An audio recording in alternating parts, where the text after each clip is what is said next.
സ്വർഗമൊരു യാഥാർത്ഥ്യം, നരകവും അതുപോലെ എന്ന പുസ്തകമാണിത്.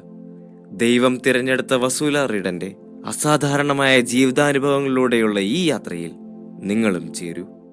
എപ്പിസോഡ് 17. യുഗാന്ത്യം.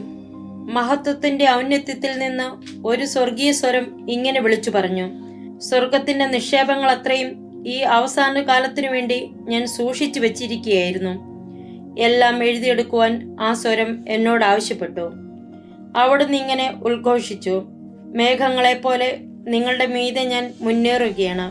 എന്നാൽ തലമുറയെ നിങ്ങളിൽ അനേകം പേരും എന്നെ കാണുന്നില്ല. നിങ്ങൾ ലോകസമ്പത്തിനിടയിലൂടെ അങ്ങുമിങ്ങും അലയുകയാണ്. എന്നാൽ ദൈവത്തെ തന്നെ തൻ്റെ സർവ്വപ്രതാപത്തിലും നിനക്ക് കരഗതമാകുന്നതിനു വേണ്ടി നിന്റെ മേൽ വർഷിക്കപ്പെടാനുള്ള സ്വർഗീയ നിധി കാണുമ്പോൾ നീ അതിൽ ഒരു ശ്രദ്ധയും കാണിക്കുന്നില്ല. 11/3/2001. അവിടുന്ന് തുടർന്നു: ഏറ്റവും ഉത്കൃഷ്ടവും വിലമതിക്കാനാവാത്തതുമായ ഒരു നിധിയാണ് ദൈവത്തെ പറ്റിയുള്ള അറിവ്. കാരണം അതുവഴി ദൈവവുമായി നാം ഗാഢ സൗഹൃദത്തിലാവുകയും ദൈവത്തെ തന്നെ നമുക്ക് ലഭിക്കുകയും ചെയ്യുന്നു. വീണ്ടും 1996 ഏപ്രിൽ 3 ഇതേ ദൈവിക സ്വരം അവിടുന്ന് എന്താണ് മുൻകൂട്ടി കാണുന്നതെന്ന് നമ്മോട് പറയുന്നു. ഇങ്ങനെ പറയപ്പെട്ടിരിക്കുന്നു: യുഗാന്ത്യത്തിൽ ഞങ്ങളുടെ ഇരു ഹൃദയങ്ങൾ, ഈശോയുടെയും മാതാവിൻ്റെയും ഹൃദയങ്ങൾ, അപ്പസ്തോലന്മാരെ ഉയർത്തും. അവർ യുഗാന്ത്യ അപ്പസ്തോലർ എന്ന് വിളിക്കപ്പെടും. ഭയം കൂടാതെ ദൈവവചനം പ്രഘോഷിക്കാൻ ഓരോ രാജ്യങ്ങളിലേക്ക് പോകാൻ ഞാനും സ്വർഗീയ രാജ്ഞിയും അവരെ പരിശീലിപ്പിക്കും. എതിരാളികളുടെ ആക്രമണം കൊണ്ട് രക്തത്തിൽ കുതിർന്നാലും അവർ തകർക്കപ്പെടുകയില്ല. എൻ്റെ സഭയുടെ ശത്രുക്കളുടെ മേൽ അവരുടെ മതനിന്ദ അനാവരണം ചെയ്തുകൊണ്ട് ഇരുതല വാളിനെ പോലെ അവരുടെ നാവുകൾ തുളച്ചു കയറും. അവരൊരിക്കലും പതറുകയോ ഭയം എന്തെന്ന് അറിയുകയോ ഇല്ല. എന്തെന്നാൽ ഞാൻ അവർക്ക് ധൈര്യത്തിന്റെ ആത്മാവിനെ കൊടുക്കും. വിനാശകരമായ ചാട്ടവാറടികൾ അവരെ വീഴ്ത്തുകയില്ല. പാപികൾ, വമ്പു പറയുന്നവർ, അഹങ്കാരികൾ, കപടനാട്യക്കാരായ അഹങ്കാരികൾ, സഭയുടെ വഞ്ചകരായ എല്ലാവരെയും അവർ തുരുത്തും. എൻ്റെ വിശുദ്ധ കുരിശ് ഒരു കൈയിലും ജപമാല മറ്റേ കൈയിലും പിടിച്ചുകൊണ്ടാണ് അവർ അവരെ തുരുത്തുന്നത്. ഞങ്ങൾ അവരുടെ കൂടെ നിൽക്കുകയും ചെയ്യും. മതനിന്ദകരെ ചിതറിച്ചിട്ട് ആ സ്ഥാനത്ത് അവർ വിശ്വസ്തതയും സത്യസന്ധതയും പടുത്തുയർത്തും. പരിശുദ്ധ മേരിയുടെ രാജകീയതയിൽ അവളുടെ പരിശുദ്ധ ഹൃദയത്തിൽ നിന്ന് മൊട്ടുപോലെ മുളയെടുത്തുകൊണ്ട് അവർ എല്ലാ വിഷയത്തിനും മറുമരുന്നായിരിക്കും. പ്രത്യാശയുടെ സന്ദേശം യുഗാന്ത്യത്തിന്റെ ഈ നാളുകളിലെ സംഭവങ്ങൾക്ക് സമാനവും പൂർണ്ണമായി ചേർന്നു പോകുന്നതുമാണ്. പോയ വർഷങ്ങളിൽ വളരെ അസാധാരണമായ രീതിയിലാണ് അവിടുന്ന് അപ്പസ്തോലന്മാരെ ഉയർത്തിയതും രൂപപ്പെടുത്തിയതും. യുഗാന്ത്യ അപ്പസ്തോലന്മാരെന്ന് അവരെ വിളിച്ചു. ലോകം മുഴുവൻ കത്തിജ്വലിപ്പിച്ചുകൊണ്ട് ദൈവഹിതമനുസരിച്ച് പ്രവർത്തിക്കുന്നവരാകാൻ ദൈവം തന്നെയാണ് അവരെ രൂപപ്പെടുത്തുന്നതും പ്രചോദിപ്പിക്കുന്നതും. അങ്ങനെ ലോകം അതിൻ്റെ പഴയ പാവങ്ങളെക്കുറിച്ച് പശ്ചാത്തപിക്കുകയും അവയെ പരിത്യജിക്കുകയും ചെയ്യും. അവരുടെ പ്രയാണം ഒരാത്മീയ നവോത്ഥാനത്തെ ഉണർത്തും. എന്തെന്നാൽ പരിശുദ്ധാത്മാവായിരിക്കും അവരുടെ വഴികാട്ടിയും ആശ്വാസകനും സഹചാരിയും. യുഗാന്ത്യം എന്നതുകൊണ്ട് ലോകം നിന്നു പോകുമെന്നോ അതിൻ്റെ അവസാനമാണെന്നോ അല്ല അർത്ഥം. അത് ചരിത്രഗതിയിലെ ഒരു പ്രത്യേക കാലഘട്ടമെന്ന് മനസ്സിലാക്കണം. അതൊരു ആവിഷ്കരണം മാത്രമാണ്. ഇപ്പോൾ മുതൽ നാം യുഗാന്ത്യ കാലത്താണ് ജീവിക്കുന്നത്. നമ്മുടെ കണ്ണുകൊണ്ട് കാണാനാവാത്ത, എന്നാൽ നമുക്ക് ചുറ്റും വളരെ പ്രത്യേകമായി നമ്മുടെ ആത്മാവിൽ അനുഭവവേദ്യമാകുന്ന ഒരു ആത്മീയ യുദ്ധത്തിന് നടുവിലാണ് നാം. നന്മയും തിന്മയും തമ്മിലുള്ള യുദ്ധത്തിൽ നാം ഏതെങ്കിലും ഒന്ന് തിരഞ്ഞെടുത്തേ പറ്റൂ.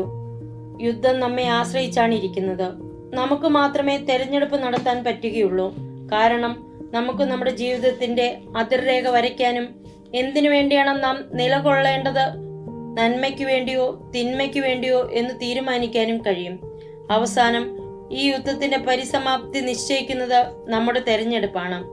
യുഗാന്ത്യത്തിലെ ഈ ആത്മീയ യുദ്ധം വളരെ ഭയാനകമായകയാൽ പറഞ്ഞറിയിക്കാനാവാത്ത വിധത്തിൽ ദൈവത്തിന് പരിശുദ്ധാത്മാവ് വഴി സ്വതന്ത്രമായി ഇതിൽ ഇടപെടേണ്ടി വരും.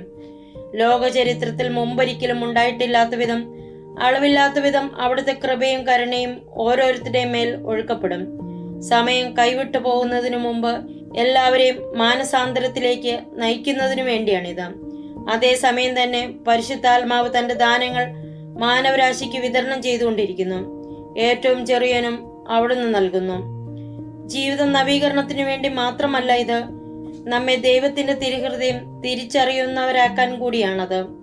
വിശുദ്ധ ലിഖിതങ്ങളിൽ പറയുന്ന ലോകത്തെ എന്നേക്കും തന്നെ നിയന്ത്രണത്തിലാക്കാനുള്ള അന്തിക്രിസ്തുവിന്റെ പരിശ്രമങ്ങളുടെ ദിനങ്ങളിലാണ് നാം ജീവിക്കുന്നത് എന്നതിന് അനേകം അടയാളങ്ങളുണ്ട്. 1992 ഏപ്രിൽ 19 യേശു നൽകിയ ഏതാനും വാക്കുകൾ ഇതാ: ലോകം എൻ്റെ ദിവ്യത്വത്തെ മൂല്യമില്ലാത്തൊരു സാധാരണ മനുഷ്യന്റെ പ്രതിരൂപവുമായി വെച്ചുമാറി. ദൈവിക സത്യത്തെ വെറും വ്യാജത്തിനു വേണ്ടി ത്യജിച്ചു കളഞ്ഞു. എന്നാൽ ഇങ്ങനെ പറയപ്പെട്ടിരിക്കുന്നു, തെസ്സലോനിക്ക 2:9-12 വരെ: യുഗാന്ത്യത്തിൽ സാത്താൻ യുദ്ധസജ്ജനായി പ്രവർത്തന നിരതനായിരിക്കും. എല്ലാത്തരം അത്ഭുതങ്ങളും മനുഷ്യനെ വഴിതെറ്റിക്കുന്ന ഒരു പിടി അടയാളങ്ങളും ദുഷ്പ്രവചനങ്ങളും അവരെ രക്ഷിക്കാമായിരുന്ന ആ സത്യസ്നേഹം മനസ്സിലാക്കാതെ പോയതുവഴി നിത്യനാശത്തിന് വിധിക്കപ്പെട്ട മനുഷ്യരെ ചതിക്കുഴിയിലാക്കാൻ ഉതകുന്ന എല്ലാ തിന്മകളും സാത്താൻ പ്രവർത്തിക്കും.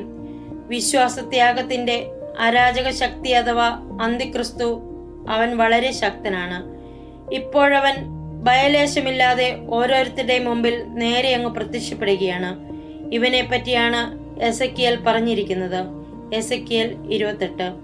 അഹങ്കാരം കൊണ്ട് ചീർത്തവൻ, സ്വയം ദൈവമെന്ന് അവകാശപ്പെടുന്നവൻ, സത്യത്തെ വികലമായി അനുകരിക്കുന്നവൻ, ദൈവമായ എനിക്ക് സമനെന്ന് തന്നെത്താൻ കരുതുന്നവൻ, എൻ്റെ സിംഹാസനത്തിലാണ് ഇരിക്കുന്നതെന്ന് പറയുന്നവൻ. ഈ അരാജക ശക്തി അന്തിക്രിസ്തു യഥാർത്ഥത്തിൽ എൻ്റെ സഭയുടെ ശത്രുവാണ്. പരിശുദ്ധ ത്രിത്വത്തെ തള്ളിപ്പറയുന്നവനാണ്. യേശുക്രിസ്തു ആണെന്നത് നിഷേധിക്കാൻ കള്ളം പറയുന്നു എന്ന് നിങ്ങൾ വായിച്ചിട്ടില്ലയോ? അത് അന്തിക്രിസ്തുവാണ്. അവൻ പിതാവിനെയും അതോടൊപ്പം പുത്രനെയും തള്ളിപ്പറയുകയാണ്. പിതാവിനെ സ്വീകരിക്കുന്ന ഒരുവനും പുത്രനെ നിഷേധിക്കാനാവില്ല. പുത്രനെ അംഗീകരിക്കുന്നവന് പിതാവുമുണ്ട്. ഇതിൽ നിന്ന് ഇങ്ങനെ വിശദീകരിക്കാം: വിശുദ്ധ ലിഖിതങ്ങളിൽ പരാമർശിക്കുന്നത് ഒരു ദുഷിച്ച നീക്കത്തെ പറ്റിയാണ്. ദൈവത്തിന്റെ കൽപ്പനകൾ ഓരോന്നും തൃണവൽക്കരിച്ചുകൊണ്ട് സാത്താൻ തന്നെയാണ് ഇതിന്റെ സൂത്രധാരകരെ നിയന്ത്രിക്കുന്നത്. അങ്ങനെ അവർ ദൈവത്തിന്റെ ജനത്തിനെതിരെ യുദ്ധം ചെയ്തുകൊണ്ട് ലോകത്തെ മുഴുവൻ താറുമാറാക്കും. നമ്മൾ വാർത്തകൾ ശ്രദ്ധിക്കണം. അപ്പോൾ കാണാം മാനുഷിക മൂല്യങ്ങളുടെ ഇക്കാലത്തെ അധപതനം എത്രയധികമെന്നും തിന്മ എങ്ങനെ നിലനിൽക്കാൻ ശ്രമിക്കുന്നെന്നും. ശാസ്ത്രവും സാങ്കേതിക വിദ്യയും അളവില്ലാത്ത വിധം നമുക്ക് ഭൗതിക സൗകര്യങ്ങൾ ഒരുക്കുന്നുണ്ട്.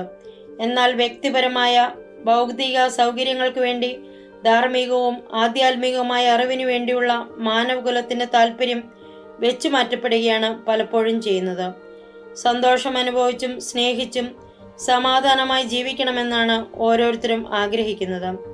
എന്നാൽ ദൈവദൃഷ്ടിയിൽ വെറുപ്പുളവാക്കുന്നതും ക്രൂരവുമായ അധാർമിക പ്രവൃത്തികൾ വഴി സന്തോഷം തേടാനാണ് ചിലരുടെ ആഗ്രഹം. മറ്റു ചിലർ എന്തു വില കൊടുത്തും ആനന്ദം നേടിയിട്ടേ ഉള്ളൂ എന്നുള്ളവരാണ്. സ്വന്തം സ്വാർത്ഥ താല്പര്യങ്ങളുടെ പൂരണത്തിനു വേണ്ടി മറ്റുള്ളവർക്ക് എന്തെല്ലാം ദുരിതങ്ങൾ വരുത്തി തീർക്കാനും അവർക്ക് മടിയില്ല. ഈ ലോകം തന്നെ കീഴ്മേൽ മറിഞ്ഞിരിക്കുകയാണോ എന്ന് ചിലപ്പോൾ തോന്നും. ആളുകൾ പറയുന്നു, എത്രമാത്രം അനീതി, എത്രമാത്രം ക്ലേശങ്ങൾ. അതെ, അദൃശ്യമായ ഒരു ആത്മീയ യുദ്ധത്തെ പറ്റി പറഞ്ഞപ്പോൾ ഞാൻ ഉദ്ദേശിച്ചത് ഇതാണ്. വളരെ പ്രകടമായിട്ടുള്ള ആ യുദ്ധത്തിലാണ് നാം ജീവിക്കുന്നത്. 1990 മെയ് 15 പരിശുദ്ധ അമ്മയുടെ തന്നെ സന്ദേശത്തിലൂടെ അത് വ്യക്തമാക്കാം. ലോകം തണുത്തുറഞ്ഞുപോയി, മഞ്ഞുപോലെ മരവിച്ചുപോയി. ലോകം സ്നേഹത്തിന് മരിച്ചതുപോലെയായി. നിറഞ്ഞ തമസിലാണ് കിടക്കുന്നത്. കാരണം അത്യാഗ്രഹവും വെറുപ്പും സ്വാർത്ഥതയും ഭൂമുഖത്തിന്റെ അകക്കാമ്പിൽ വരെ വേരുറപ്പിച്ചിരിക്കുകയാണ്. ഈ അന്ധകാര ലോകത്തിൽ നടമാടുന്ന അനീതി കണ്ട് ഞാൻ ഞെട്ടിപ്പോവുകയാണ്. വിശ്വാസത്യാഗം ശ്രീകോവിൽ വരെ കടന്നു കയറി കഴിഞ്ഞു. ദുരന്തങ്ങൾ, പഞ്ഞം, യുദ്ധം, പകർച്ചവ്യാധി, മഹാകെടുതികൾ എല്ലാം മനുഷ്യൻ തന്നെ വരുത്തി വയ്ക്കുന്നതാണ്. ഭൂമി സ്വയം നശിച്ചുകൊണ്ടിരിക്കുകയാണ്. നിങ്ങളിൽ പലരും വിശ്വസിച്ചു വെച്ചിരിക്കുന്നത് പോലെ ദൈവമല്ല ഈ ദുരിതങ്ങൾ വരുത്തുന്നത്. ദൈവം നീതിമാനും കാരുണ്യസമ്പന്നനുമാണ്. തിന്മ തന്നെയാണ് തിന്മയെ വരുത്തുന്നത്. സാത്താൻ ഹവ്വയെ പറ്റിച്ച അതേ നുണ കൊണ്ട് ഒരിക്കൽ കൂടി ലോകത്തെ പറ്റിച്ചുകൊണ്ടിരിക്കുകയാണ്. അതായത് നമുക്ക് ദൈവമാകാൻ സാധിക്കും. പിന്നെ ദൈവത്തിനെ നമുക്ക് ആവശ്യമില്ല. നമുക്കൊരു നിമിഷം ഒന്ന് ഭാവന ചെയ്യാം. തിന്മ ചെയ്തുകൊണ്ടിരിക്കുന്ന ഓരോ മനുഷ്യനും നന്മ പ്രവൃത്തികൾ ചെയ്യുന്നു. സ്വാർത്ഥരായ ഓരോരുത്തരും സ്വാർത്ഥത വെടിയുന്നു. അത്യാഗ്രഹത്തിന്റെ പ്രവൃത്തികളുടെ സ്ഥാനത്ത് ഉപവിപ്രവർത്തനങ്ങൾ ഉടലെടുക്കുന്നു. അനീതി ഭരണം നടത്തിയിരുന്നിടത്ത് നീതി നിറയുന്നു. ഇങ്ങനെ ഒരു അവസ്ഥയുണ്ടായാൽ ഭൂമുഖത്ത് വീടില്ലാത്തവനോ വിശക്കുന്നവനായി ആരുമുണ്ടാവില്ല എന്നതിനോട് നിങ്ങൾ യോജിക്കുന്നില്ലേ? യുദ്ധങ്ങൾ ആസൂത്രണം ചെയ്യുന്നതിനും യുദ്ധസാമഗ്രികൾ നിർമ്മിച്ചു കൂട്ടുന്നതിനും പകരം ശാസ്ത്രീയ ജ്ഞാനം ഓരോ ദുരന്തങ്ങൾ കാലേകൂട്ടി പ്രവചിക്കാനും അതുപോലുള്ള മനുഷ്യോപകാരപ്രദമായ കാര്യങ്ങൾക്കും വ്യയം ചെയ്യുന്നത് സങ്കല്പിച്ചു നോക്കൂ. ആളുകൾ ദൈവത്തിന്റെ സ്നേഹവും മനുഷ്യന്റെ സ്നേഹവും അനുഭവത്തിലൂടെ മനസ്സിലാക്കിയാൽ അവർ ദൈവത്തെയും മനുഷ്യനെയും സ്നേഹിച്ചു തുടങ്ങും. പ്രാർത്ഥനയ്ക്ക് വേണ്ടിയുള്ള ദൈവത്തിന്റെ ആഹ്വാനത്തിന് മനുഷ്യൻ ചെവി കൊടുക്കുകയും അവർ പ്രാർത്ഥിക്കുകയും ചെയ്തിരുന്നെങ്കിൽ ഈ ലോകം ഒരു പറുദീസയും ദൈവത്തോടുള്ള ഒരു കൃതജ്ഞതാഗീതവും ആകുമായിരുന്നു. ക്രിസ്തീയ വിഭാഗങ്ങൾ തമ്മിൽ ഐക്യം വേണമെന്ന് അംഗീകരിച്ചിരുന്നെങ്കിൽ ഒരിടയനും ഒരാട്ടിൻപറ്റവും എന്ന ഈശോയുടെ വാഗ്ദാനം നിറവേറപ്പെടുമെന്ന പ്രതീക്ഷ ഇപ്പോൾ തന്നെ ഉണ്ടായേനെ. യുഗാന്ത്യ അപ്പസ്തോലർ കാണിച്ചു തരുന്ന വഴി ജനം സ്വീകരിച്ചിരുന്നെങ്കിൽ ദൈവം ഇതിനോടകം എല്ലാവരിലും എല്ലാമാകുമായിരുന്നു. സാത്താനെപ്പറ്റി ദൈവം തന്ന മുന്നറിയിപ്പ് മനുഷ്യർ ഗൗരവമായിട്ട് എടുത്തിരുന്നെങ്കിൽ മനുഷ്യ മനസ്സുകളിൽ നിന്ന് അഥവാ ഈ ലോകത്തു നിന്ന് തന്നെയും സാത്താൻ നിഷ്കാസിതനാകുമായിരുന്നു. മാനസാന്തരത്തിന് വേണ്ടിയുള്ള ദൈവത്തിന്റെ വിളികൾ ആളുകൾ കണക്കിലെടുത്തിരുന്നെങ്കിൽ ഇപ്പോൾ ജനങ്ങളെല്ലാം വിശുദ്ധരായി കഴിഞ്ഞേനെ. ഇന്ന് ദൈവം അവിടുത്തെ സന്ദേശങ്ങളിലൂടെ പറയുന്നത് ഓരോരുത്തരും സ്വീകരിച്ചിരുന്നെങ്കിൽ ഓരോരുത്തരുടെ വ്യക്തി ജീവിതവും മാനവ ചരിത്രം തന്നെയും ഒരു സ്നേഹഗീതമായി മാറുമായിരുന്നു. 1990 ജൂലൈ 21 കർത്താവ് എനിക്ക് ഭീതിതമായ ഒരു ദർശനം നൽകി. ഞാനൊരു ജാലകത്തിൽ കൂടി പുറത്തേക്ക് നോക്കി നിൽക്കുന്നതായിട്ടാണ് കണ്ടത്. ഇത് പകൽ വെളിച്ചത്തിലായിരുന്നു. പെട്ടെന്ന് ഭൂമി എന്റെ കാലുകൾക്കിടയിൽ ഭയാനകമായി കുലുങ്ങുവാൻ ആരംഭിച്ചു. ഭൂമി അങ്ങോട്ടും ഇങ്ങോട്ടും ശക്തമായി ഇളകുകയാണ്. ഭൂമി കുലുക്കത്തിന്റെ തോത് റിക്ടർ സ്കെയിലിൽ 8 ആണെന്ന് ആരോ വിളിച്ചു പറയുന്നത് കേട്ടു. അത് നിൽക്കുന്നില്ല. വീണ്ടും ഞാൻ ജാലകത്തിലൂടെ ആകാശത്തേക്ക് നോക്കി. അതിന്റെ പ്രകാശം മങ്ങിക്കൊണ്ടിരിക്കുന്നതായി ഞാൻ കണ്ടു. ഞാൻ മുകളിലേക്ക് തുറിച്ചു നോക്കി. സെക്കൻഡ് കൊണ്ട് ആകാശം ഇരുണ്ട് കുറ്റാക്കുരുട്ടാകുന്നത് ഞാൻ കണ്ടു. ഞാൻ നക്ഷത്രങ്ങളെ നോക്കി. അവ നിബന്ധിക്കുകയോ അഥവാ കിഴക്കേ ചക്രവാളത്തിൽ നിന്ന് പടിഞ്ഞാറേ ചക്രവാളത്തിലേക്ക് ദ്രുതഗതിയിൽ ഓടിമറയുകയോ ആണെന്ന് തോന്നി. അവ ആകാശത്തു നിന്ന് അപ്രത്യക്ഷമാവുന്നതായിട്ടാണ് തോന്നിയത്. പിന്നീട് ആ കുലുക്കം നിലച്ചു. പേടിപ്പെടുത്തുന്ന ഒരു സ്തബ്ധത അന്ധകാരത്തിനുണ്ടാവുകയും ചെയ്തു. എന്റെ മുറിയിൽ വളരെ മങ്ങിയൊരു വെളിച്ചം ഞാൻ ശ്രദ്ധിച്ചു. ജാലകത്തിലൂടെ ഞാൻ പുറത്തേക്ക് നോക്കി. ആ പട്ടണം മുഴുവനിലും കൂടി വളരെ ചുരുക്കം ചില വീടുകളിൽ മാത്രം ചെറിയൊരു മങ്ങിയ വെളിച്ചം കാണാനുണ്ടായിരുന്നു. പിന്നീട് 1990 ഓഗസ്റ്റ് 4 അവിടെ നീ വാക്കുകൾ എന്നോട് പറഞ്ഞു: നീതി ഉടൻ താഴോട്ടിറങ്ങി വരും. സഭ നവീകരിക്കപ്പെടും. ഭൂമി കത്തിയെരിയും. 1992 ഡിസംബർ 13 കർത്താവ് വീണ്ടും നമ്മെ ത്വരിതപ്പെടുത്തുന്നു. തലമുറയെ, നിങ്ങൾ ഇതുവരെയും നിങ്ങളുടെ മനസ്സ് എനിക്ക് വേണ്ടി പാകപ്പെടുത്തിയിട്ടില്ല. എന്നിലേക്ക് തിരിച്ചു വരാൻ ഇനി എന്നാണ് നിങ്ങൾ തീരുമാനമെടുക്കുക? ആളിക്കത്തുന്ന തീയും ഗന്ധകവും വാരി വിഴുങ്ങുന്ന ജ്വാലയും ഈ നൂറ്റാണ്ടിനെ സ്വീകരിക്കട്ടെ എന്നാണോ നിങ്ങൾ ആഗ്രഹിക്കുന്നത്? 1993 ജൂൺ 3 കർത്താവിന്റെ സ്വരം ഇങ്ങനെ പറയുന്നത് ഞാൻ കേട്ടു: അനുതപിക്കാത്തവർക്ക് ദുരിതം. അവരുടെ ശവശരീരങ്ങൾ ഈ മരുഭൂമിയിൽ ചിതറിക്കിടക്കും. അവർ തന്നെ രൂപകൽപ്പന ചെയ്ത മരുഭൂമിയാണത്. എന്റെ സിംഹാസനത്തിനും ബലിപീഠത്തിനും മുമ്പിൽ എന്റെ മാലാഖ ഉപയോഗിച്ചുകൊണ്ടിരിക്കുന്ന ധൂപക്കുറ്റി അവൻ നിറച്ചെടുക്കും. അഗ്നി നിറച്ച് അത് ഭൂമിയിലേക്ക് എറിയും. എല്ലാവരും നോക്കി നിൽക്കെ ഭയങ്കരമായ ഭൂമി കുലുക്കമുണ്ടാകും. ഭൂമിയിലെ മൂലപദാർത്ഥങ്ങൾക്ക് തീപിടിച്ച് അവർ വേർപെട്ടു പോകും. ഗുഹകളിലും പാറയിടുക്കുകളിലും ഒളിക്കാനായി അനേകർ മലമുകളിലേക്ക് ഓടും. അവർ എന്റെ നാമം വിളിച്ചപേക്ഷിക്കും, പക്ഷേ ഞാൻ ചെവി കൊടുക്കുകയില്ല. ഇതുപോലുള്ള പല മുന്നറിയിപ്പുകളും ആവർത്തിച്ചാവർത്തിച്ച് അവിടെ നിന്ന് നമുക്ക് നൽകിയിട്ടുണ്ട്. സ്വയം നശിക്കാതിരിക്കാനുള്ള മുന്നറിയിപ്പുകൾ. വീണ്ടും 1994 ജൂൺ 3 അവിടുത്തെ സ്വരം ഇങ്ങനെ പറഞ്ഞു: ഞാൻ ലോകത്തെ വിധിക്കാനല്ല വരുന്നത്, കാരണം ഞാൻ വന്നിരിക്കുന്നത് ലോകത്തെ രക്ഷിക്കാനാണ്. ഇപ്പോൾ ഞാൻ വരുന്നത് ലോകത്തിന് മുന്നറിയിപ്പ് നൽകാനാണ്. വരാൻ പോകുന്നതിലൊക്കെ പിടിച്ചു നിൽക്കാൻ ശക്തി ലഭിക്കാൻ വേണ്ടി സദാസമയം ഉണർന്നിരുന്ന് പ്രാർത്ഥിക്കാൻ വേണ്ട മുന്നറിയിപ്പ് തരാൻ. വീണ്ടും നമ്മുടെ സ്വർഗീയ പിതാവ് സങ്കടത്തോടെ പറയുന്നത് ഞാൻ കേട്ടു. ഭൂമിയിലേക്ക് ഞാനിന്ന് നോക്കി. നോക്കാതിരുന്നെങ്കിൽ എന്ന് ഞാൻ ആശിച്ചുപോയി. ഞാൻ ഒരിക്കലും കാണാൻ ആഗ്രഹിക്കാത്തത് എൻ്റെ നയനങ്ങൾ ദർശിച്ചു. കേട്ടാൽ ഞെട്ടുന്നവ എൻ്റെ ചെവികൾ കേട്ടു. ഒരു പിതാവായ എൻ്റെ ഹൃദയം കൊടിയ വ്യസനത്തിൽ ആണ്ടുപോയി. എൻ്റെ ഛായയിലാണ് ഞാൻ മനുഷ്യനെ രൂപപ്പെടുത്തിയത്. എന്നാൽ അവർ തന്നെത്താൻ തരം താണുപോയി. ഇന്ന് അനേകരും മൃഗത്തിന്റെ രൂപസാദൃശ്യമാണ് എടുത്തിരിക്കുന്നത്. 1996 ഏപ്രിൽ 15. സന്ദേശങ്ങളിൽ ദൈവം തിന്മയുടെ 3 വ്യത്യസ്ത രൂപങ്ങളെപ്പറ്റി പറയുന്നുണ്ട്. അന്തിക്രിസ്തു, മൃഗം, സർപ്പം. യുഗാന്ത്യത്തിൽ ഓരോരുത്തർക്കും പ്രത്യേക പങ്കുകൾ വഹിക്കാനുണ്ട്. ഈ 3 രൂപങ്ങളും കൂടി ഒരു ത്രികോണത്തിന്റെ രൂപത്തിലാണ്. അറിയപ്പെടുന്ന ഭൂതോച്ചാടകനായ ഫാദർ ജോസ് അൽഡോണിയോ ഫോർട്ട് ഒരു ഭൂതോച്ചാടകനുമായുള്ള അഭിമുഖം എന്ന തന്റെ പുസ്തകത്തിൽ ഇങ്ങനെ എഴുതുന്നു: യുഗാന്ത്യത്തിൽ ക്രിസ്തുവിനും സഭയ്ക്കുമെതിരെ ഉയർന്നുവരുന്ന ആ 3 സ്വത്വങ്ങളെപ്പറ്റി വെളിപാട് പുസ്തകത്തിൽ വളരെ വ്യക്തമായി വിവരിക്കുന്നുണ്ട്. അന്തിക്രിസ്തു, മൃഗം, സർപ്പം. അന്തിക്രിസ്തു ഒരു മനുഷ്യനാണ്. എന്നാൽ മൃഗം ഭൂമിയിലേക്ക് യുദ്ധം കൊണ്ടുവരുന്ന ഒരു രാഷ്ട്രീയ ശക്തിയാണ്. സർപ്പം സാത്താൻ തന്നെയാണ്. ഇവ 3ന്റെയും വ്യത്യസ്തമായ നിലനിൽപ്പിനെ പറ്റി വെളിപാട് പുസ്തകത്തിൽ ഒരു സംശയമോ ചിന്താക്കുഴപ്പമോ ഇല്ല. ബൈബിളിൽ ധാരാളം സംജ്ഞകൾ ഉപയോഗിക്കുന്നു. അവയൊക്കെ വ്യാഖ്യാനിക്കാൻ വളരെ ബുദ്ധിമുട്ടാണ്, പ്രത്യേകിച്ചും സാത്താനെ സൂചിപ്പിക്കുന്നതാകുമ്പോൾ. സാത്താൻ മക്കൾക്ക് ജന്മം നൽകുന്നതായി കാണിക്കുന്ന സിനിമകൾ നാം കണ്ടിട്ടുണ്ട്. എന്നാൽ ഇതു സാധ്യമല്ല. സാത്താൻ അരൂപിയാണെന്ന് നാം മറക്കരുത്. അരൂപിക്ക് ഒറ്റയ്ക്ക് നിൽക്കാനേ കഴിയൂ. എന്നാൽ അവയ്ക്ക് മനുഷ്യ വ്യക്തിയിൽ പ്രവേശിച്ച് അവനിൽ ആവേശിക്കാൻ പറ്റും. അവനെ അലട്ടുവാൻ, ഒഴിയാബാധ പോലെ പീഡിപ്പിക്കാൻ, പ്രലോഭനം നൽകാൻ ഒക്കെ സാത്താന് സാധിക്കും. അങ്ങനെ ആ വ്യക്തിയിൽ കൂടി സാത്താൻ എളുപ്പത്തിൽ പ്രവർത്തിക്കാൻ കഴിയും. വിശുദ്ധ പൗലോസ് 2 തെസ്സലോനി 2-ാം അധ്യായത്തിൽ യുഗാന്ത്യത്തെ പറ്റി പ്രസ്താവിക്കുന്നുണ്ട്. യുഗാന്ത്യം എങ്ങനെ തിരിച്ചറിയാമെന്നും അതിന്റെ 2 അടയാളങ്ങളെ പറ്റിയും ശ്ലീഹ പറയുന്നുണ്ട്. 1-ാമത്തെ അടയാളം വലിയ വിശ്വാസത്യാഗമാണ്. ദൈവിക സത്യത്തെപ്പറ്റി ആളുകൾ തള്ളിപ്പറയും. നാം ഇപ്പോൾ ആ കാലഘട്ടത്തിലാണ്.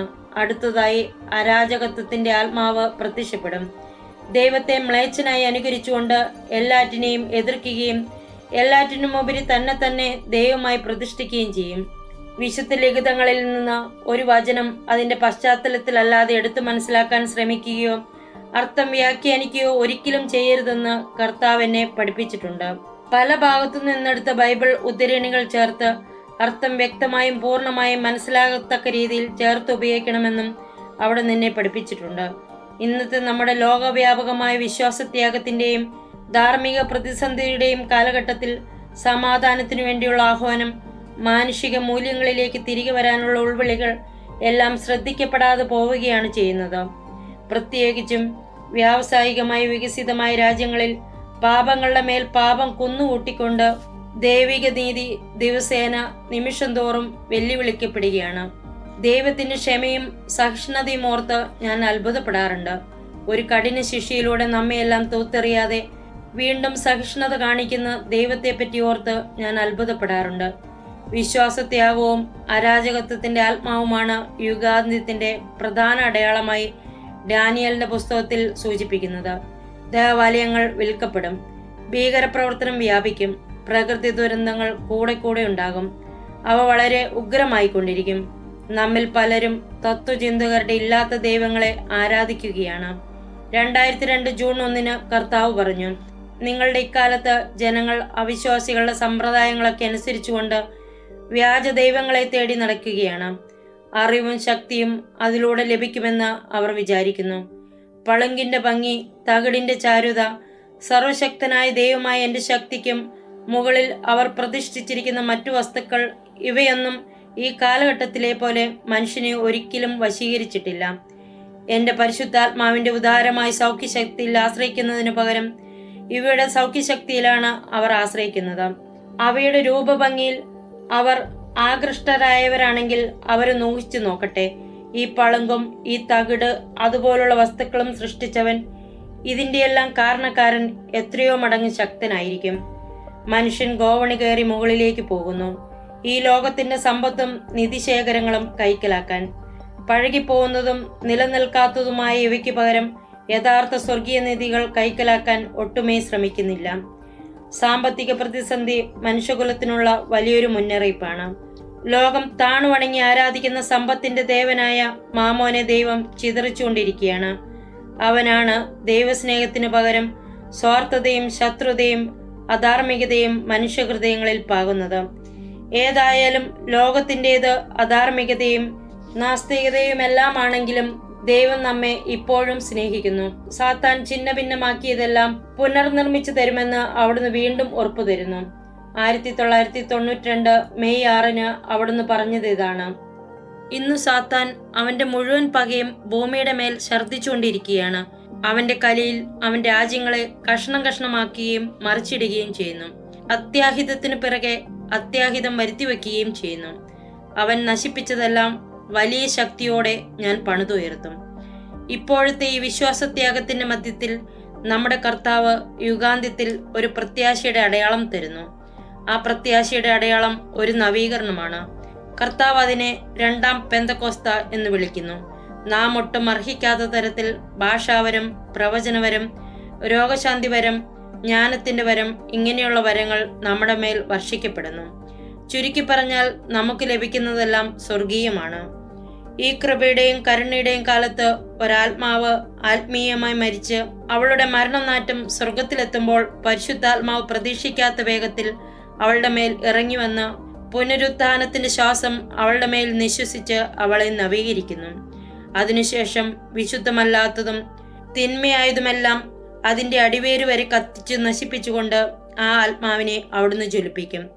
പരിശുദ്ധാത്മാവ് അവിടുത്തെ സ്നേഹത്തിൽ അവളെ ഉയർത്തി ദൈവത്തിന്റെ മാധുര്യം ആസ്വദിക്കാൻ അവളെ പ്രാപ്തിയാക്കും. രൂപാന്തരപ്പെട്ട ദൈവിക മാധുര്യത്താൽ ജ്വലിക്കുന്ന ആത്മാവ് ആനന്ദപൂരിതയായി ഓടുകയും ആ നിമിഷം മുതൽ ദൈവത്തിന്റെ ശക്തമായ ഒരു സാക്ഷിയായി മാറുകയും ചെയ്യും. ഒരു ശവക്കുഴിയായിരുന്ന അവൾ ഇപ്പോൾ ഒരു ദേവാലയമായി രൂപാന്തരപ്പെട്ടിരിക്കുന്നു. വെളിപാടിന്റെ പുസ്തകത്തിൽ 21 അധ്യായം 1-2 വചനങ്ങളിൽ ആലങ്കാരിക ഭാഷയിൽ ഇങ്ങനെയാണ് എഴുതിയിരിക്കുന്നത്: ഒരു പുതിയ ആകാശവും പുതിയ ഭൂമിയും ഞാൻ കണ്ടു. ആദ്യത്തെ ആകാശവും ആദ്യത്തെ ഭൂമിയും കടന്നുപോയി, കടലും അപ്രത്യക്ഷമായി. വിശുദ്ധ നഗരമായ പുതിയ ജെറുസലേം ഭർത്താവിനായി അണിഞ്ഞൊരുങ്ങിയ മണവാട്ടിയെ പോലെ സ്വർഗത്തിൽ നിന്ന് ദൈവസന്നിധിയിൽ നിന്ന് ഇറങ്ങി വരുന്നത് ഞാൻ കണ്ടു. 1995 ഏപ്രിൽ 3 കർത്താവ് പറഞ്ഞിരിക്കുന്നത് ഇങ്ങനെയാണ്: പുതിയ ആകാശം, ഉന്നതത്തിൽ നിന്ന്, ഏറ്റവും ഉന്നതമായ സ്വർഗത്തിൽ നിന്ന് എന്റെ പരിശുദ്ധാത്മാവ് നിങ്ങളുടെ മേൽ വർഷിക്കപ്പെടുമ്പോഴാണ് അത് സംഭവിക്കുന്നത്. നിങ്ങളുടെ ആത്മാവിൽ നിന്ന് ഒരു പുതിയ സ്വർഗം രൂപപ്പെടും. ഈ പുതിയ സ്വർഗത്തിൽ ഞാൻ മഹത്വീകരിക്കപ്പെടും. നിങ്ങളുടെ കണ്ണിൽ ഒരു പുതിയ ഭൂമി പുഷ്ടിപ്പെടാൻ എന്റെ പരിശുദ്ധാത്മാവ് ഇടവരുത്തട്ടെ. അങ്ങനെ സാത്താന്റെ വകയായിരുന്ന ആദ്യത്തെ ഭൂമി ക്ഷയിച്ചു പോകട്ടെ. വീണ്ടും ഒരിക്കൽ കൂടി എന്റെ മഹത്വം നിങ്ങളിൽ പ്രകാശിക്കും. എന്റെ പരിശുദ്ധാത്മാവ് നിങ്ങളിൽ പാകിയ എല്ലാ സ്വർഗീയ വിത്തുകളും മുളയെടുത്ത് എന്റെ സ്വർഗീയ പ്രകാശത്തിൽ വളരും. നമ്മുടെ കർത്താവിൽ നിന്നുള്ള ഈ സന്ദേശത്തിൽ പുതിയ ആകാശവും പുതിയ ഭൂമിയും എന്നത് ആലങ്കാരികമായി നമ്മുടെ ആത്മാവിന്റെ അവസ്ഥയെയാണ് സൂചിപ്പിക്കുന്നത്. ഈ നവീകരണത്തിനു മുമ്പ് ആത്മാവ് അതിന്റെ പാപപൂർണതയിലായിരുന്നപ്പോൾ രാത്രിയിലെ കറുത്ത ആകാശം പോലെയായിരുന്നു. ഏതായാലും ഇപ്പോൾ ആ ആത്മാവിന്റെ ഉള്ളിൽ പരിശുദ്ധാത്മാവിന്റെ സാന്നിധ്യമുണ്ടായപ്പോൾ ആത്മാവ് അകത്തും പുറത്തും 1000 നക്ഷത്ര വ്യൂഹങ്ങളുടെ വെളിച്ചത്തോടെ പ്രകാശിക്കാൻ തുടങ്ങി. കാരണം ദൈവമഹത്വത്തിന്റെ തേജസ്സൊക്കെയും അവൾക്ക് കിട്ടിക്കഴിഞ്ഞു. പുതിയ ഭൂമിയെപ്പറ്റി പറഞ്ഞാൽ നവീകരണത്തിന് മുമ്പ് ആത്മാവ് വരണ്ടുണങ്ങിയ ഒരു തരിശു ഭൂമി പോലെയായിരുന്നു. അവളുടെ ഉള്ളിലെ പരിശുദ്ധാത്മാവിന്റെ സന്ദർശനത്തിന് ശേഷം അവൾ ഒരു പുതിയ ഭൂമിയായി മാറി, ഒരു പറുദീസ, ദൈവത്തിന്റെ ഏദൻ തോട്ടം. കാരണം അവളിൽ പാകിയ വിത്തുകളെല്ലാം ദൈവികമായിരുന്നു, സ്വർഗീയ വിത്തുകളായിരുന്നു. ജെറുസലേം നഗരവും നമ്മുടെ ആത്മാവിനെയാണ് സൂചിപ്പിക്കുന്നത്. നാം പരിശുദ്ധാത്മാവിന്റെ വാസസ്ഥലമാണ്. അതുകൊണ്ട് നവീകരണത്തിന് ശേഷം നമ്മെ ശ്രീകോവിലെന്നോ വിശുദ്ധ വസതിയെന്നോ കൂടാരമെന്നോ ദൈവത്തിന്റെ നഗരമെന്നോ ജെറുസലേം എന്നോ ഒക്കെ വിളിക്കാം. പഴയ ജെറുസലേം ഇനിയില്ല. അവൾ പുതിയ ജെറുസലേമായി നവീകരിക്കപ്പെട്ടു കഴിഞ്ഞു. മറ്റു വാക്കുകളിൽ പറഞ്ഞാൽ അവളുടെ പഴയ വ്യക്തിത്വം ഇനിയില്ല. പകരം പരിശുദ്ധാത്മാവിന്റെ പ്രകാശത്തിലേക്ക് രൂപാന്തരീകരണം പ്രാപിച്ച പുതിയ വ്യക്തിത്വം. അത് ദൈവത്തിൽ നിന്ന് പുറപ്പെട്ട് സ്വർഗത്തിൽ നിന്ന് വരുന്നു. നഗരം ദൈവത്തിൻ്റെതായി. അതിന് വെളിച്ചം കൊടുക്കാൻ സൂര്യനോ ചന്ദ്രനോ ആവശ്യമില്ല. അവളുടെ മേൽ സ്ഫുരിക്കുന്ന ദൈവമഹത്വത്തിന്റെ തേജസ്സിലാണ് അത് പ്രകാശിക്കുന്നത്. ഈ രൂപാന്തരീകരണത്താൽ മണവാളിനു വേണ്ടി അണിഞ്ഞൊരുങ്ങിയ സുന്ദരിയായ മണവാട്ടിയെ പോലെയാണ് ആത്മാവ്. എന്തെന്നാൽ അവൾ ക്രിസ്തുവിനെയാണ് ധരിച്ചിരിക്കുന്നത്. മണവാളൻ എന്നാൽ നമ്മുടെ സൃഷ്ടാവ് തന്നെയാണ്. യേശയ്യ 54:5. അവിടുന്ന് മണവാട്ടിയെ അവളുടെ മണിയറയിലേക്ക് ആനയിക്കും. ആ മണിയറ അവിടുത്തെ ഒരു തിരുഹൃദയം തന്നെയാണ്. ഈശോ നമ്മോട് പറയുന്നു, അതുകൊണ്ട് എനിക്ക് ഏറ്റവും പ്രിയങ്കരായവരെ, നിങ്ങളുടെ ആത്മാവിനോട് പറയുക, ദൈവത്തിൽ മാത്രം വിശ്രമം കണ്ടെത്തുക. എന്തെന്നാൽ അവിടുന്ന് മാത്രമാണ് നിങ്ങളുടെ പ്രത്യാശയുടെ ഉറവിടം. നിന്റെ ഹൃദയം ആർത്തുല്ലസിക്കട്ടെ, നിന്റെ ആത്മാവ് നവീകരിക്കപ്പെടുകയും ചെയ്യട്ടെ. കാരണം ചരിത്രത്തിൽ ഇതിനു മുമ്പൊരിക്കലും ഉണ്ടായിട്ടില്ലാത്തതുപോലെ ഈ കാലഘട്ടത്തിൽ ഞാൻ മാനവ ജനതയുടെ മേൽ എന്റെ കൃപാവരങ്ങൾ ചൊരിഞ്ഞുകൊണ്ടിരിക്കുകയാണ്. 2001 ഓഗസ്റ്റ് 3. കാലത്തിന്റെ അടയാളങ്ങളും വിശുദ്ധ ലിഖിതങ്ങളും മനസ്സിലാക്കാൻ നമുക്ക് എന്താണ് ഇത്ര ബുദ്ധിമുട്ടെന്ന് യേശു ക്രിസ്തു അത്ഭുതപ്പെടുകയാണ്. 1996 ഒക്ടോബർ 6 അവിടുന്ന് നമ്മോട് ഇങ്ങനെ ചോദിക്കുന്നു: ഇന്ന് അത്തിമരത്തിന്റെ ശാഖകൾ ഇളതാകുകയും കൊമ്പുകൾ തളിർക്കുകയും ചെയ്യുന്നു, എന്നിട്ടും നിങ്ങൾ കാലത്തെ വിവേചിച്ചറിയുന്നില്ലേ? വിശുദ്ധ ലിഖിതങ്ങൾ വായിക്കാനും ഗ്രഹിക്കാനും നിങ്ങളിൽ അനേകർക്കും കഴിയാതെ പോകുന്നത് എന്തുകൊണ്ടാണ്? ഉണർന്നെഴുന്നേൽക്കുവിൻ എന്ന് ഞാൻ നിങ്ങളോട് പറഞ്ഞിരുന്നില്ലേ? എൻ്റെ മക്കളെ, ഇന്ന് എൻ്റെ രാജ്യം നിങ്ങൾക്ക് ഞാൻ വാഗ്ദാനം ചെയ്യുന്നു. അത് ശ്രദ്ധിക്കാതെ നിങ്ങൾ കടന്നു പോകരുത്. അതുപോലെ നിങ്ങൾ അറിയാതെ എൻ്റെ രാജ്യം നിങ്ങളെ കടന്നു പോവുകയും അരുത്. എൻ്റെ സ്നേഹത്തെ നിങ്ങൾ വില കുറച്ച് കാണരുത്. വരിക, ഞാൻ എല്ലായ്പ്പോഴും നിങ്ങളോടൊത്തുണ്ട്. ക്രിസ്തുവിലുള്ള വീണ്ടെടുപ്പ് ഭൗതികമായതാണ് എന്ന് വിശദീകരിച്ചുകൊണ്ട് അതിന് പല വ്യാഖ്യാനങ്ങളും കൊടുക്കുന്നുണ്ട്. കർത്താവ് കൂടുതലും ആലങ്കാരിക ഭാഷയിലോ ഉപമകളിലോ ആണ് സംസാരിച്ചതെന്ന് അവർ മറന്നുപോകുന്നു. ഈ വിഷയത്തെ സംബന്ധിച്ച് 1992 ജൂലൈ 20 എനിക്ക് കർത്താവിൽ നിന്ന് ലഭിച്ച വാക്കുകൾ ഇതാ: നിന്റെ നെറ്റിത്തടത്തിൽ എൻ്റെ പരിശുദ്ധാത്മാവിന്റെ അടയാളം കൊണ്ട് മുദ്രവയ്ക്കാൻ എന്നെ അനുവദിക്കുക. തരംതിരിക്കലിന്റെ സമയം വന്നു കഴിഞ്ഞു. കണക്കെടുപ്പിന്റെ സമയമാണിവിടെ. നിങ്ങളുടെ മേൽ ഒരു കള്ളനെ പോലെ ഞാൻ വരുമെന്ന് നിങ്ങൾ എല്ലാവരോടും ഞാൻ പറഞ്ഞിട്ടുണ്ട്. എന്റെ തിരിച്ചുവരവിൽ ആരും ഒന്നും സംശയിക്കുകയില്ല. അപ്പോൾ 2 പുരുഷന്മാർ നിൽക്കുന്നിടത്ത് ഒരാൾ എടുക്കപ്പെടും, ഒരാൾ ഉപേക്ഷിക്കപ്പെടും. 2 സ്ത്രീകളിൽ നിന്ന് ഒരാൾ എടുക്കപ്പെടും, മറ്റേയാൾ ഉപേക്ഷിക്കപ്പെടും. കൊയ്ത്ത് ഏതാണ്ട് പാകമായി, വിളവെടുപ്പിന് സമയമായി. എണ്ണമറ്റ മൃതശരീരങ്ങൾ ഉപേക്ഷിക്കപ്പെട്ട് കിടക്കുന്നു. അപ്പോൾ ഞാൻ പറയും, ഞാൻ ആയിരിക്കുന്നവൻ എവിടെയുണ്ട്? പിന്നെ ഞാൻ എൻ്റെ മാലാഖയോട് പറയും, തരംതിരിക്കലിന്റെ മണിക്കൂർ വന്നു കഴിഞ്ഞു. എന്റേതല്ലാത്ത എല്ലാവരെയും മാറ്റിക്കളയേണ്ട മണിക്കൂർ. എന്നെ അംഗീകരിച്ച് ജീവിച്ചവരിൽ നിന്ന് എൻ്റെ നിയമം അനുസരിക്കാൻ മനസ്സ് കാണിക്കാത്ത എല്ലാവരെയും വേർതിരിക്കുക. എൻ്റെ പരിശുദ്ധാത്മാവിനെ തങ്ങളുടെ വഴികാട്ടിയും ടോർച്ചുമാകുവാൻ സ്വീകരിക്കുകയും അനുവദിക്കുകയും ചെയ്തവരിൽ നിന്ന് തങ്ങളുടെ വിശ്വാസത്യാഗത്തിൽ എനിക്കെതിരെ മറുതലിച്ച എല്ലാവരെയും നീക്കിക്കളയുക. കുഞ്ഞാടിന്റെ അധികാരമുദ്ര നെറ്റിത്തടത്തിൽ പതിപ്പിച്ചിട്ടുള്ളവരിൽ നിന്നും മൃഗത്തിന്റെ നാമം വഹിക്കുന്നവരെയും 666 എന്ന സംഖ്യ ആലേഖനം ചെയ്യപ്പെട്ടവരെയും അകറ്റിക്കളയുക. സമയം ഇവിടെ എത്തിക്കഴിഞ്ഞു. ഞാൻ തന്നെ എൻ്റെ ജനത്തെ എൻ്റെ പേരിലും എൻ്റെ പിതാവിൻ്റെ പേരിലും മുദ്രകുത്തും. ദൈവത്തിന്റെ ബോധനശാസ്ത്രം, പഠിപ്പിക്കലിന്റെ ഒരു രീതി, അവിടുത്തെ വചനങ്ങൾ എല്ലാവർക്കും മനസ്സിലാക്കാൻ വേണ്ടി പല വിധത്തിൽ ആവർത്തിക്കുക എന്നതാണ്. അടുത്ത വർഷം 1993 ഡിസംബർ 23 മുകളിൽ പറഞ്ഞ വസ്തുതകൾ ഒരിക്കൽ കൂടി വിശദീകരിക്കുന്നുണ്ട്.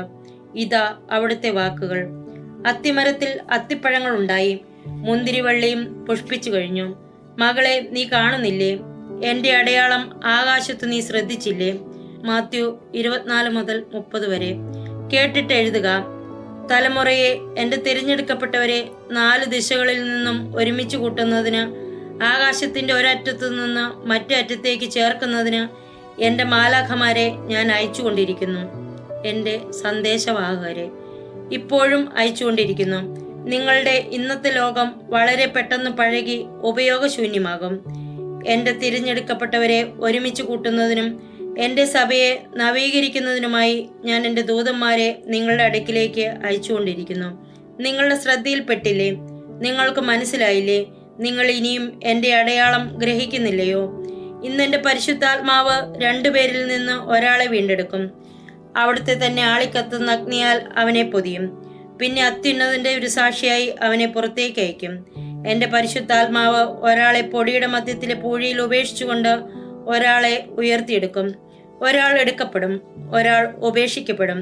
വീണ്ടും ഉദാഹരണത്തിന്, ഒരു കുടുംബത്തിലെ തന്നെ ഒരാൾ പരിശുദ്ധാത്മാവിനാൽ ഉയർത്തപ്പെടുകയും മാനസാന്തരപ്പെട്ട് ദൈവസ്നേഹത്താൽ ജ്വലിക്കുകയും ചെയ്യുമ്പോൾ മറ്റേയാൾ ഉപേക്ഷിക്കപ്പെടുന്നത് എന്തുകൊണ്ടാണെന്ന് നമുക്കറിയില്ല.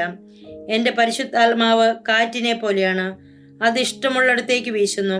നിങ്ങൾ അതിന്റെ സ്വരം കേൾക്കുന്നു. എന്നാൽ അത് എവിടെ നിന്ന് വരുന്നുവെന്നോ എവിടേക്ക് ഇത് പോകുന്നുവെന്നോ നിങ്ങൾക്ക് പറയാനാവുകയില്ല. എന്റെ പരിശുദ്ധാത്മാവ് നിങ്ങളുടെ ഈ ദിവസങ്ങളിൽ ഈ ദിശയിൽ നിന്നും ആ ദിശയിൽ നിന്നും നിങ്ങളുടെ മേൽ വീശുന്നു. പരിശുദ്ധാത്മാവിന്റെ ഇളങ്കാറ്റ് എല്ലാ ദിശയിലേക്കും ഒഴുകുന്ന അരുവി പോലെയാണ്. ഈ അരുവി കടന്നു പോകുന്നിടത്തെല്ലാം ഫലവൃക്ഷങ്ങൾ ഇലകളോടുകൂടി മുളച്ചു വളരുന്നു. ആ ഇലകൾ ഒരിക്കലും കൊഴിയാത്തതും ഔഷധ ഗുണമുള്ളതുമാണ്. അത് കഴിക്കുന്നവരെല്ലാം സൗഖ്യമാക്കപ്പെടുന്നു. എന്റെ പരിശുദ്ധാത്മാവിന്റെ അതിദീപ്തമായ പ്രകാശം നിങ്ങൾക്ക് കാണാൻ സാധിക്കാത്തത് എന്തുകൊണ്ടാണ്? ഒരാഴ്ചത്തെ പ്രകാശം ഒരു ദിവസം ഒന്നിച്ചായാൽ എന്ന പോലെ എന്റെ പരിശുദ്ധാത്മാവ് ഇന്ന് സ്വർഗത്തിൽ പ്രകാശിക്കുന്നു. മനുഷ്യപുത്രന്റെ അടയാളമായി സ്വർഗത്തിൽ കാണപ്പെടുന്ന അത് നിങ്ങൾക്ക് മതിയാവില്ല എന്നോ? ആട്ടിടയൻ തന്റെ ആട്ടിൻപറ്റത്തെ ഒന്നിച്ചു ചേർക്കുന്നത് പോലെ എന്റെ പരിശുദ്ധാത്മാവ് ചിതറിപ്പോയവരെ ഒന്നിച്ചു കൂട്ടുകയും രക്ഷിക്കുകയും ചെയ്യുന്നു. മറഞ്ഞിരിക്കുന്നതും അറിയപ്പെടാത്തതുമായ കാര്യങ്ങൾ നിങ്ങൾക്ക് ഞാൻ വെളിപ്പെടുത്തി തരുന്നു. തലമുറയെ അനുകൂലമായ സമയത്ത് നിങ്ങൾക്ക് ഇക്കാര്യങ്ങൾ ഞാൻ വെളിപ്പെടുത്തി തരുന്നു. നിങ്ങൾ ഇടത്തോട്ട് തിരിഞ്ഞാലും വലത്തോട്ട് തിരിഞ്ഞാലും സ്വർഗത്തിൽ എന്റെ പരിശുദ്ധാത്മാവിന്റെ അതിദീപ്തമായ ഈ അടയാളം നിങ്ങൾ കാണും. നിങ്ങളുടെ കാതുകൾ ഇപ്രകാരം കേൾക്കും: ഞാൻ ആയിരിക്കുന്നവൻ അവനാണ്, ഞാൻ ആയിരിക്കുന്നവൻ നിങ്ങളോടുകൂടെ നിങ്ങളുടെ ഹൃദയത്തിലുണ്ട്. നിങ്ങളുടെ പ്രത്യാശയെ, നിങ്ങളുടെ ശക്തിയെ, നിങ്ങളുടെ വിശ്വാസത്തെ, നിങ്ങളുടെ സ്നേഹത്തെ പണിതുയർത്തുവാനായി ഞാൻ ആയിരിക്കുന്നവൻ ഇവിടെയുണ്ട്. ഈ വാക്കുകൾ ആത്മാവാണ്.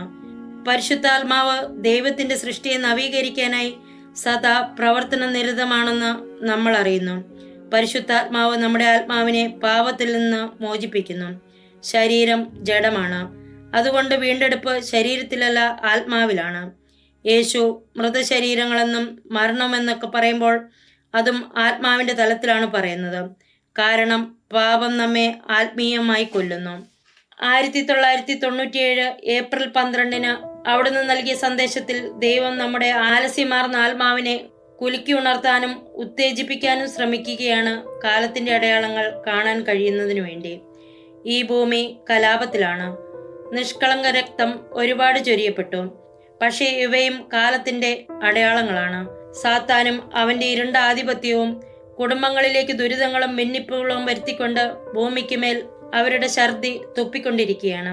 അടയാളങ്ങളും അത്ഭുതങ്ങളും കാണിക്കുന്ന വ്യാജ പ്രവാചകന്മാരെ ലോകമെമ്പാടും ഉയർത്തുന്നു. തിരഞ്ഞെടുക്കപ്പെട്ടവർ കൂടി അവരുടെ വിശ്വാസവഞ്ചനയിൽ വീണു പോകത്തക്ക വിധമാണിത്.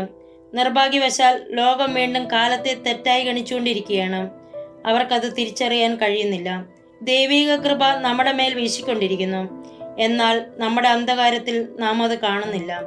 നമ്മളിൽ ഏറെ പേർ ഹൃദയത്തിൽ സമാധാനമല്ല, മറിച്ച് യുദ്ധമാണ് സംഭവിക്കുന്നതെന്നും അത് സ്വയം ബാഹ്യരൂപം പ്രാപിക്കുന്നെന്നും കർത്താവ് പറയുന്നു. ഇവിടെ വീണ്ടും കർത്താവിന്റെ ഈ വാക്കുകൾ കുറച്ചുകൂടി വ്യക്തമായ ദർശനം നമുക്ക് തരുന്നു. എങ്ങനെ നമ്മുടെ ലോകം അഞ്ജനാന്ധകാരത്തിൽ വീണുപോയെന്നും എങ്ങനെ അവിടുത്തെ കരങ്ങൾ നമ്മെ സഹായിക്കാനായി നമ്മുടെ നേരെ നീട്ടപ്പെട്ടിരിക്കുന്നെന്നും. 1992 ജൂൺ 10 കർത്താവ് ഇങ്ങനെ പറഞ്ഞു: നിന്നിൽ അവശേഷിച്ചിരിക്കുന്ന ചെറിയ വെളിച്ചം ഊതിക്കെടുത്തി നിങ്ങളെ അന്ധകാരത്തിൽ വസിക്കാൻ നിർബന്ധിതരാക്കാൻ ഒരുങ്ങുന്ന സാത്താന്റെ ശക്തിയിൽ നിന്നും നിങ്ങളെ രക്ഷിക്കാൻ മുമ്പൊരിക്കലും ഉണ്ടായിട്ടില്ലാത്തതുപോലെ എൻ്റെ പരിശുദ്ധ കരങ്ങളുമായി ഞാൻ താഴെ വരുന്നു. അതുകൊണ്ട് ഇങ്ങനെ പറയരുത്: എന്നെ രക്ഷിക്കാൻ ആരുമില്ല, എന്നെ സഹായിക്കാനും ആരുമില്ല. ആ സഹായം നീ നിരാകരിച്ചു കളഞ്ഞു. നിന്റെ ഹൃദയം കൊണ്ട് എന്നെ ധ്യാനിക്കുക, ഞാൻ പറന്ന് നിന്റെ അടുക്കലെത്തും. 1992 സെപ്റ്റംബർ 17 വേറൊരു സന്ദേശത്തിൽ ഇങ്ങനെ പറഞ്ഞു: ഞാൻ ഹൃദയത്തിൽ എളിമയും ശാന്തതയുമുള്ള ആളാണ്. നിങ്ങളുടെ ഹൃദയത്തിൽ ഉള്ളതോരോന്നും എനിക്കറിയാം. അതുകൊണ്ട് എൻ്റെ ആത്മാവിനോട് ആവശ്യപ്പെടുക. എൻ്റെ ആത്മാവ് നിങ്ങളുടെ സഹായത്തിന് വരും. താഴെ കൊടുത്തിരിക്കുന്ന പ്രാർത്ഥന ഇടയ്ക്കിടെ ചൊല്ലാൻ ആത്മാവ് നിങ്ങളോട് ആവശ്യപ്പെടുന്നു. യേശുവേ, മരണത്തിനോ ജീവിതത്തിനോ മാലാഖമാർക്കോ രാജകുമാരനോ ഇന്ന് നിലനിൽക്കുന്നതിനോ വരാനുള്ളവയ്ക്കോ ഏതെങ്കിലും ശക്തിക്കോ ഉയരത്തിനോ ആഴത്തിനോ ഏതെങ്കിലും സൃഷ്ടവസ്തുക്കൾക്കോ ഒരിക്കലും എന്നെ അങ്ങിൽ നിന്നും വേർപിരിക്കാൻ ഇടയാകാതിരിക്കട്ടെ. ഇതെന്റെ ദൃഢമായ ശബ്ദമാണ്. ഈ ശബ്ദം എന്നുമെന്നും പാലിക്കാൻ എന്നെ സഹായിക്കണമേ. ആമേൻ. ദൈവത്തെ കൂടാതെയുള്ള നിങ്ങളുടെ ജീവിതത്തിൽ ഒരു സമാധാനവും ഉണ്ടായിരിക്കുകയില്ല.